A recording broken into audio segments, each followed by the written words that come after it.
On the news, federal government announces new date for resumption of secondary schools WAEC examination as phase 2 of eased lockdown is extended. House of Representatives summon present and past managing directors of the NDDC to account for billions of missing funds. And ECOWAS leaders adopt strict measures to address growing Mali crisis.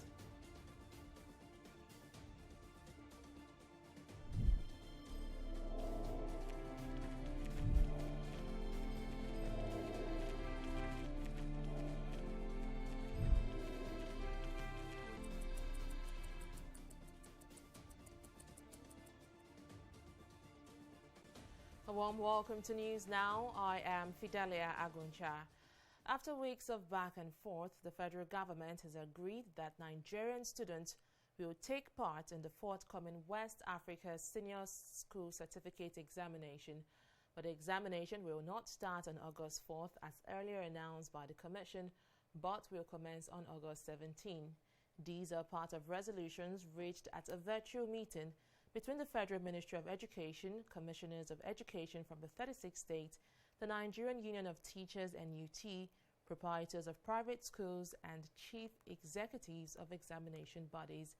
To prepare for the examination, the stakeholders also agreed that students in Junior Secondary 3 and Senior Secondary 3 will return to school from August 4th, immediately after the summer break. Schools and learning institutions across the country have been shut down for months as part of measures to contain the spread of the COVID-19 pandemic. The phase 2 of the eased lockdown to contain the spread of the pandemic has been extended by 1 week by the federal government. Chairman of the Presidential Task Force on COVID-19, Boss Mustafa, announced this during the PTF briefing in Abuja today. This is the second time the government will be extending this phase of the eased lockdown. The first extension was by a month and was scheduled to end today, July 27th.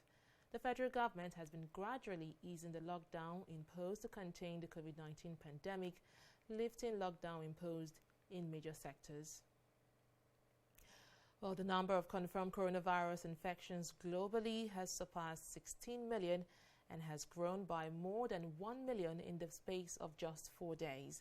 The acceleration of the pandemic is being driven primarily by hotspots like the US, Brazil, and India, but public health experts are also concerned about spikes in cases in countries that previously appeared to have the spread of the COVID-19 under control.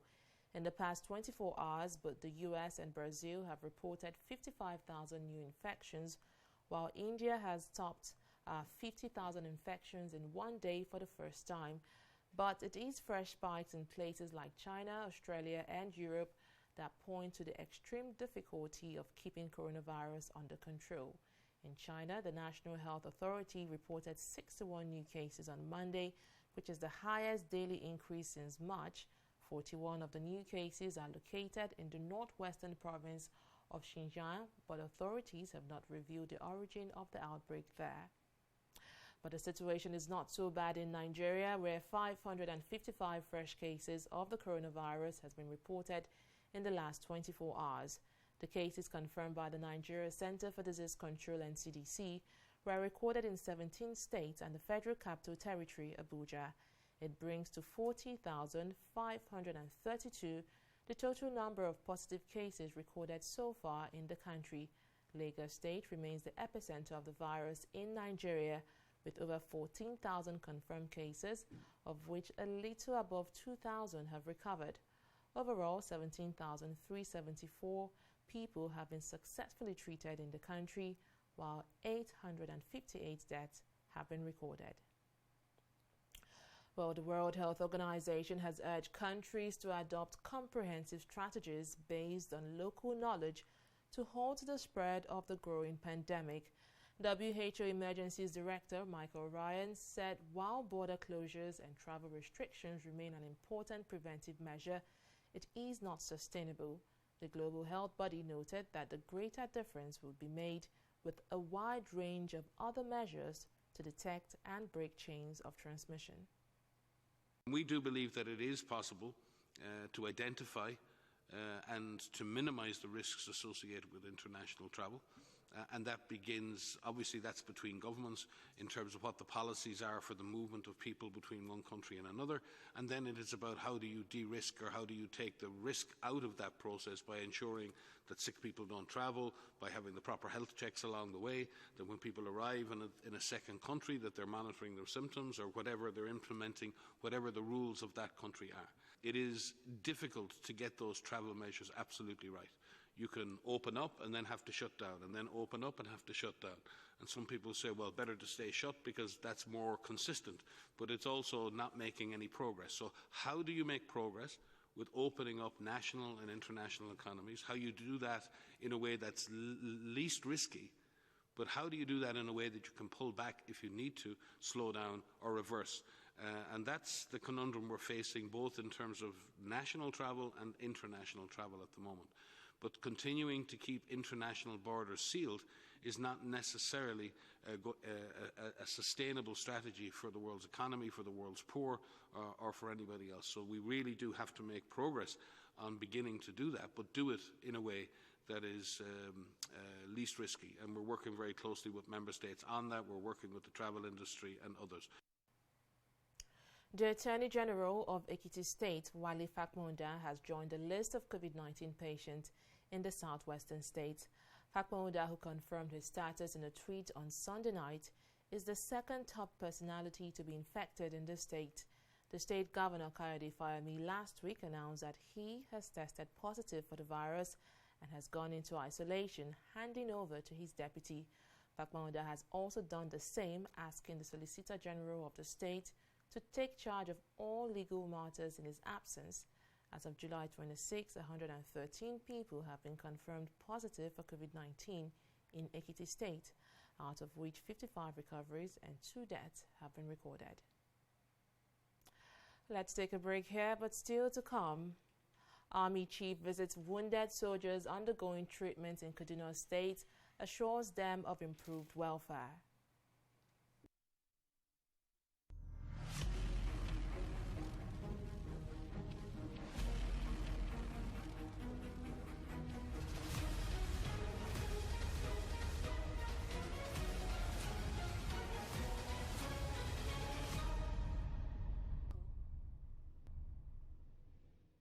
In the last 3 years, we have built a multi-purpose center, which is the envy of all in our constituency.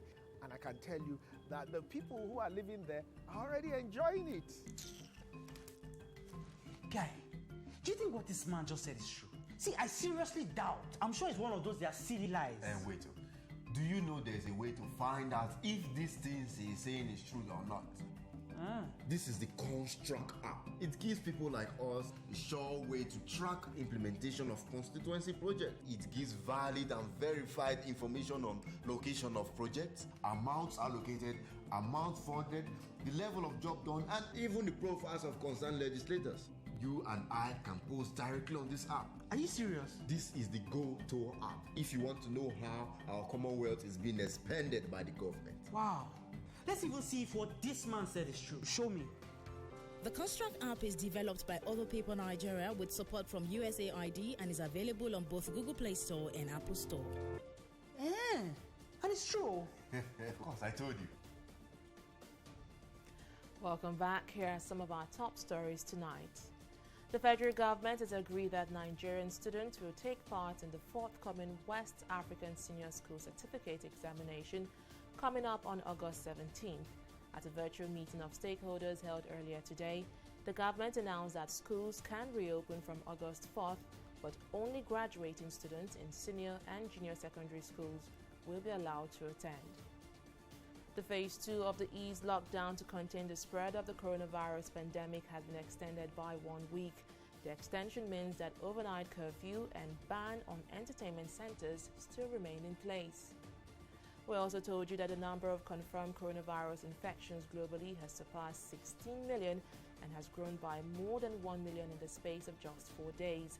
But the situation is not so bad in Nigeria, where 555 fresh cases of the virus has been reported in the last 24 hours.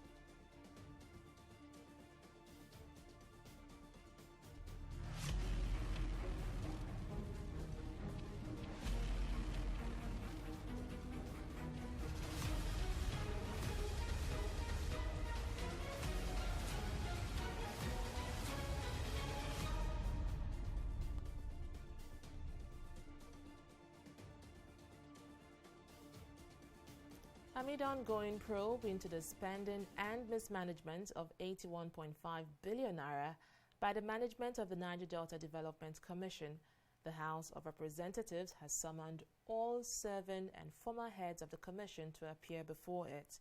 The invite is to unravel how billions of naira was spent by the agency. The House Committee on Public Accounts issued a summons based on queries issued by the Office of the Auditor General of the Federation on the accounts of the NDDC. It is also coming days after the acting managing director and head of the Interim Management Committee, Daniel Ponde, and the immediate past acting MD, Joy Nune, appeared before the lawmakers to answer to allegations of mismanagement and embezzlement. Well, the widespread of allegations of funds mismanagement in the Niger Delta Development Commission, NDDC, is due to lack of accountability over the years. Now, this is according to senior lawyer G.T. Ogunye. Ogunye, in an interview with TV360, stressed that corruption would not have festered in the agency if the provision of the NDDC Act had been allowed to work. He also called for proper oversight function by the National Assembly in order to weed out corruption in government agencies. There is an executive oversight role built into that act, apart from the oversight of the legislature. If this has been done, we won't then have to wait after the fact to be hearing that 5 years ago they stole 100 billion, 20 years ago they stole 200 billion. So the money will have been dissipated, right? And recovery will be tedious and difficult. So oversight is good. It has to be contemporaneous so that the money can be followed and so that this corruption with which the agencies are worked and other agencies is nipped in the bud. But to do that, those who are charged with the constitutional responsibility of conducting oversight had better conduct that oversight and not be interested in something else. Chief of Army Staff Lieutenant General Tuka Buratai has visited wounded soldiers who are undergoing treatment at the 44 Nigerian Army Reference Hospital in Kaduna State with a promise to improve their welfare. Most of the soldiers are those that were injured during fighting with the Boko Haram terrorists in the northeast and armed bandits in the northwest zone. During the visit, the Army Chief had lunch with the injured soldiers and personally joined in serving their meals. Buratai, while noting that the fight against insurgency is a collective effort that requires determination, however, assured to improve on the welfare of the soldiers, including ensuring that all those in critical condition are given proper medical attention. Several communities in Ibejuleki local government area of Lagos State on Monday embarked on a protest over an alleged invasion of their communities by land grabbers popularly known as Omonile. The residents of Lewuodo Community Development Association are asking the state government to come to their aid as a particular land grabber has been terrorizing their community even after going to jail and returning. Abisola Adebayo has more in this report. In solidarity, residents of Lewuodo Community Development Association marched to the Lagos State Government House in Alausa, Ikeja, holding placards bearing different inscriptions. They are protesting against the activities of land grabbers in the Ibejuleki area of Lagos, which they say have now become unbearable. In one voice, they are calling for the state government's intervention to save their lands from the hands of a popular land grabber called Ilemia, who have since been terrorizing their communities. Actually, in 2004, we have an issue with our land, and we took Lagos State government to court, High Court. And after 12 years, which is 2013, on the 12th of July 2013, in the presence of Honorable Justice Oyebanji, we won. So since then, one Olumide Ileme has given us a problem. In 2017, he came to our community with no soldier, police, mobile, and they placed a lot of things into our community. And what that thing was speaking is that they want to demolish our house. After that time, he came to our community. we get him arrested with the firearms, and we arrested him we took him to Ajiwe police station. Narrating their ordeal in the hands of the notorious land grabber, a resident of the Abule Kparakpa community, who also doubles as the secretary, Chief Tunde Said, says the state government should take strict measures before things go out of hand. One Benga Ilemia came to Lewudo claiming that he's the owner of that Lewudo. I said, we said, how can that be? We have won, we have taken this land to court and we have won from 7 years ago. So I see no reason why somebody should come around again and say he's the owner of that place. So all we want now, we want government to intervene and see that this Benga Ilemia is warned and stopped. We don't want him in our community because we are all law-abiding citizens. The actions of the protesters soon got the attention of officials of the state government. Calling for calm, the representative of the Office of Civic Engagements, Lagos State, promised that their grievances will be addressed. We will go through it, and all the outcome of it will go to the necessary authority. So you understand, I believe very soon you will hear from the Lagos State government. Please maintain the social distance. For many years, the real estate industry in Lagos have had to deal with the vices of land grabbing. But this menace has been reduced to its barest minimum since former Governor Akinwumi Ambode signed into law the Lagos State Properties Protection Law, which seeks to curb most of the negativity plaguing the real estate sector in the state. Abisola Adebayo, TV360, Lagos. Let's take a break here to bring you more stories. Don't go away. Corruption not in my country. Hello? Yeah, I found your wallet in front of a supermarket. Meet me at Apple Junction. Yes, I'll be waiting for you. Now we find out. Two of us. Thank you very much, officer.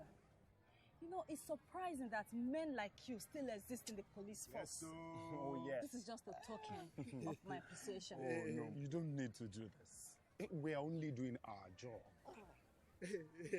Thank you very much. God bless you. You're welcome. Now I know police is really my friend. Yes. Friend. Hey.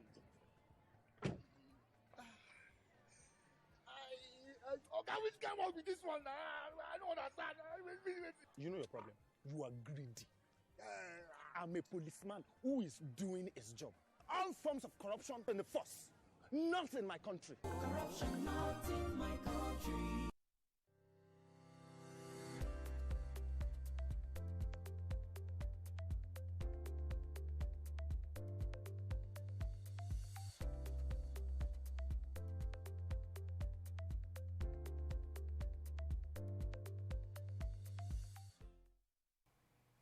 Welcome back. Let's now join Oyin Adekunle for the latest in business. Hello, Oyin. Hi, Fidelia. So I hear the federal government, President Muhammadu Buhari, has approved some major changes in the name of some railway stations and train stations in the country. Well, you're absolutely correct, Fidelia. President Muhammadu Buhari has renamed more train stations after permanent Nigerians in the country. The decision is coming just days after he renamed the Delta Railway Station after former President Goodluck Jonathan. Minister of Transportation Rotimi Amechi, who announced the development in a statement released on Monday, listed some of the changes made. According to him, the Apapa station has been named after Bola Tinubu, while the Abeokuta station was named after Nobel laureate Wole Soyinka. The Ajaokuta station was conferred on Olushola Saraki, the late father of former Senate President Bukola Saraki. The Agege station was named after Minister of Works Babatunde Fashola, while the Agbado station was named after Lateef Jakonde. Also, the Kajola station was named after Vice President Yemi Osinbajo, while the Papalanto station was named after Funmilayo Ransome Kuti. On the other hand, the Olodo station was named after Segun Oshoba, while the Okpara station was named after Michael Ibro. Oil prices edged lower on Monday as rising coronavirus cases and tensions between the United States and China pushed investors towards safe haven assets. Brent crude dipped 8 cents to $43.26 a barrel, while U.S. West Texas Intermediate crude dropped to $41.22 a barrel.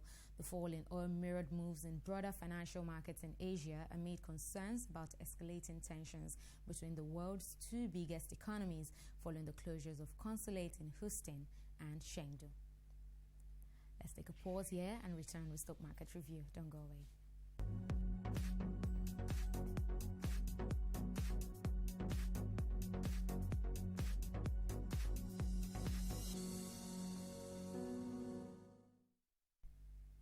Bargain hunting in medium and high cap stocks pushed the NSE index up by 1.46% today. Accordingly, investors gained 186 billion naira in value as market capitalization rose to 12.928 trillion.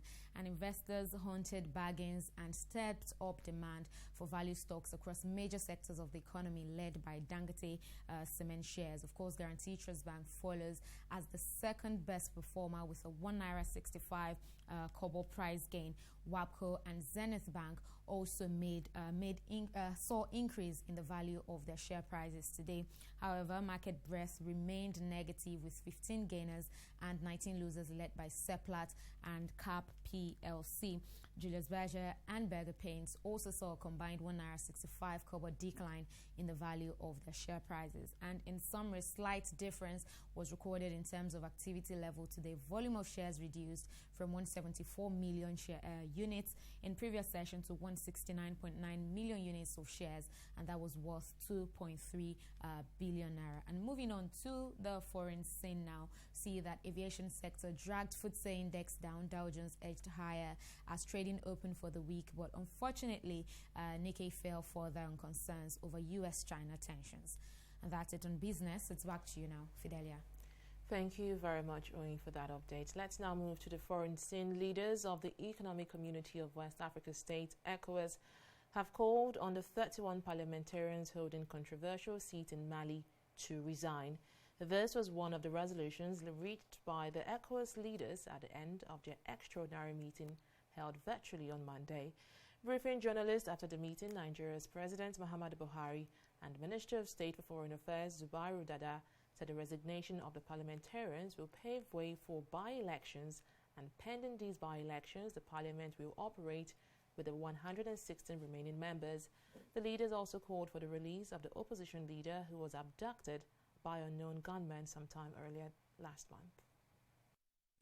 Our organization, the ECOWAS, using its instrumentalities of peaceful resolutions of crisis and in the context of our protocol on democracy and good governance, embarked upon a series of efforts to address this crisis. I wish to place on record my commendations for the various layers of efforts, and especially of former President Goodluck Jonathan, whose painstaking engagements as special envoy and mediator provided clear roadmap to maintain the crisis in Mali. I appeal, therefore, to all the Malian stakeholders to consider the proposals for the reform of the Constitutional Court and the established modalities for resolving the continuous 31 seats issue of the National Assembly. In order to address these matters holistically, it is important that all Malians embrace the call for a government of national unity, where inclusivity of participation in the affairs of governing their country will be a responsibility of each and every Malian sector. This meeting also emphasized and of course also encouraged the government of Mali to do everything possible to ensure the release of Soumaïla Cissé, who is the leader of opposition that has been abducted for the past 4 months now. It is believed that that will go a long way in bringing peace to that country and of course generating a lot more confidence in the opposition to participate in salvaging what remains of their country. China has taken possession of the US Consulate in Chengdu hours after a 72-hour deadline expired and the US flag was lowered. This follows a Chinese order for the US to leave the building in response to Washington's move to evict Beijing from its consulate in Houston last week. The Ministry of Foreign Affairs confirmed in a social media post that the consulate has been closed and Chinese authorities entered through the entrance and took it over. The consulate closures are a sharp escalation of the dispute between China and the U.S. already damaged by disagreements over China's new security law in Hong Kong, as well as trade and technology. To sports now, Qatar has expressed interest in bidding to host the 2032 Olympic Games after an unsuccessful bid to host the 2016 and 2020 Games. The Qatar Olympic Committee on Monday announced it formally submitted its request to join the non-committal continuous dialogue to host an edition of the Olympic and Paralympic Games as early as 12 years from now. If successful, it will be the first time a Middle Eastern nation organizes the world's biggest sporting event. India, Australia's Queensland state, the Chinese city of Shanghai, and a potential joint bid between South and North Korea are also being touted for the 2032 Summer Games. Well, that's it on News Now. Many thanks for joining us. I am Fidelia Aguncha. Bye for now.